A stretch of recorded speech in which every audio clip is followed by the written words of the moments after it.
Every time someone does something terrible, we hear the same words. Quiet, almost dazed. They seemed so normal. I never thought they could do something like that. They were such a nice person. And maybe they were. Maybe they smiled at strangers, held the door open, laughed at your jokes, donated to charity. But what we often forget is this. Evil doesn't wear a costume. It wears a smile. It blends in. And most of all, it grows in silence. Because the truth is, most people don't know how evil they can be.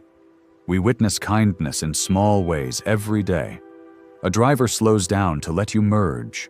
A stranger returns your lost wallet. A friend texts to check in. And yet, these same people, us, can gossip behind someone's back, lie when it suits us, lash out when we're hurt, or stay silent when someone else is being crushed. It makes you wonder, what exactly happens between childhood and adulthood? How do children who once instinctively shared cookies and comforted crying friends grow into adults capable of cruelty, apathy, and deceit? This transformation isn't random. It's not just age or experience. Something happens to us when we grow up in society. And in 1749, a failed musician wandering through a park in Paris had a terrifying thought that still echoes through our world today. What if society itself is corrupting naturally good people? That man was Jean-Jacques Rousseau. And that idea would shake the very foundations of Western thought. Until Rousseau's moment of insight, most people believed a different story. That humans were inherently selfish, greedy, even violent. That without laws, religion, and rules, we'd destroy each other. That society exists to tame the beast within us. And in a way, it makes sense. Turn on the news and you'll find proof everywhere. War, corruption, betrayal. It's easy to believe that we're broken by nature, that civilization saves us from ourselves. But as Rousseau walked through that park in Paris, watching children play without judgment and reflecting on how tribal communities lived in harmony with nature, a radical idea took root in his mind. Maybe, just maybe, we've had it backwards all along. What if humans weren't born evil? What if the very systems we built to improve ourselves, our social hierarchies, our institutions, our obsession with progress, are actually what turned us into something darker? This thought became the seed of one of the most revolutionary philosophies ever written. A theory that not only explains why good people do bad things, but why we often don't even realize we're doing it. To understand how one quiet walk through a park could unravel centuries of assumptions about human nature. We have to go back to that summer day in 1749. Rousseau was 37, broke, directionless. He'd failed at almost everything: music, jobs, relationships. He spent his days in Parisian coffee shops, surrounded by successful philosophers who discussed ideas he didn't fully believe. Then, something changed. He came across a newspaper ad from the Academy of Dijon, offering a prize for the best essay answering a single question. Has the progress of sciences and arts improved or corrupted human morals? To everyone else, it was a joke. Of course, progress had improved morals. Just look around. Cities were growing, art was flourishing, scientific breakthroughs were lighting up the age of enlightenment. Who would dare question the triumph of human reason? But as Rousseau stepped into the buzzing streets of Paris, he didn't see progress.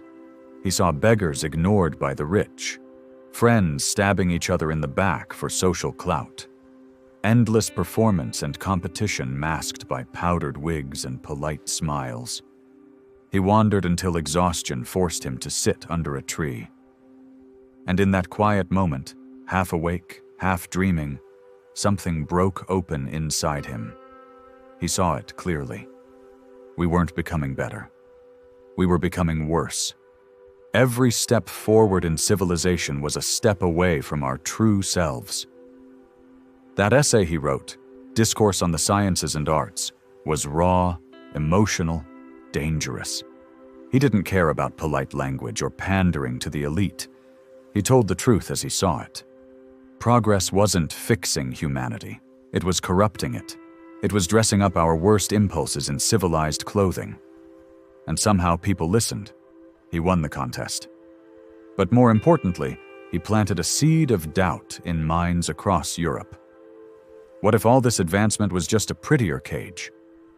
To answer that, Rousseau took us back, not just to history, but to what he called the natural state. He asked us to strip everything away. No cities, no governments, no property, just survival. Just humans, face to face with the world. He believed that in this raw, primal condition, humans were peaceful, cooperative, and free. They lived with what they had. They shared because it was necessary. They helped each other not out of moral obligation, but because it was part of being alive.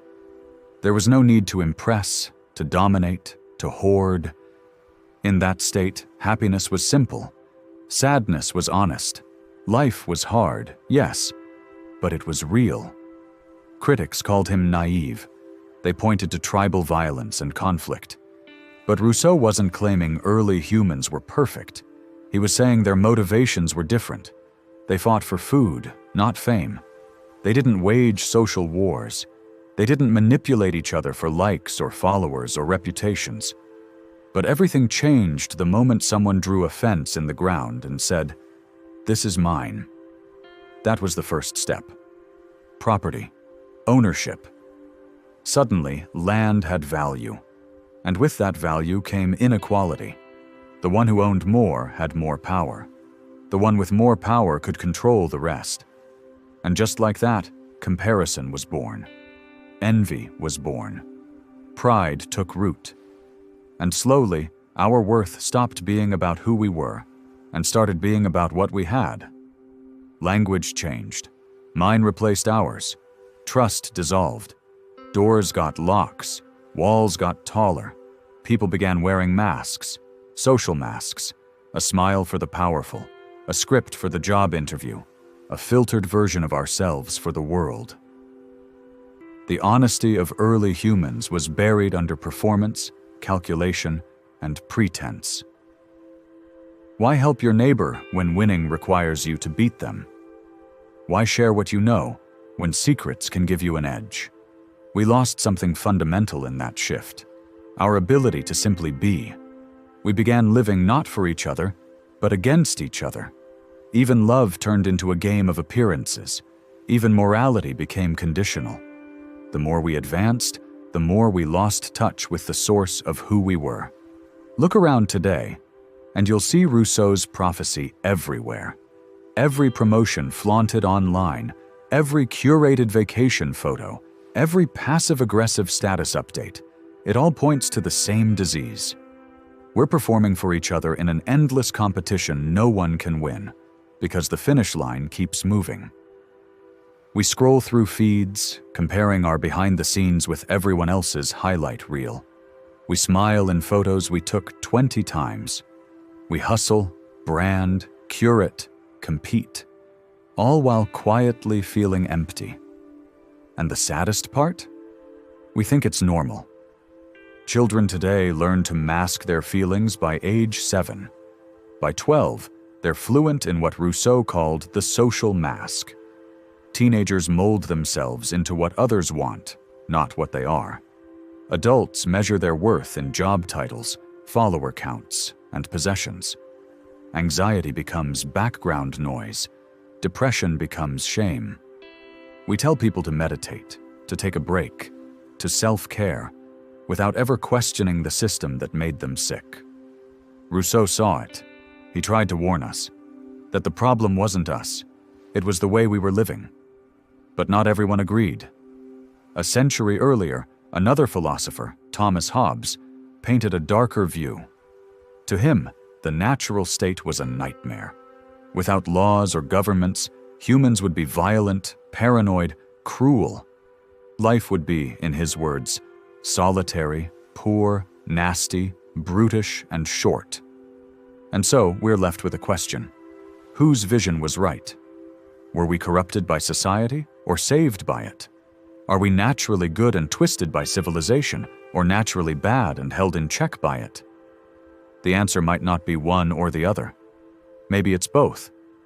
Maybe Rousseau was right that something pure exists within us, something that gets lost in the noise.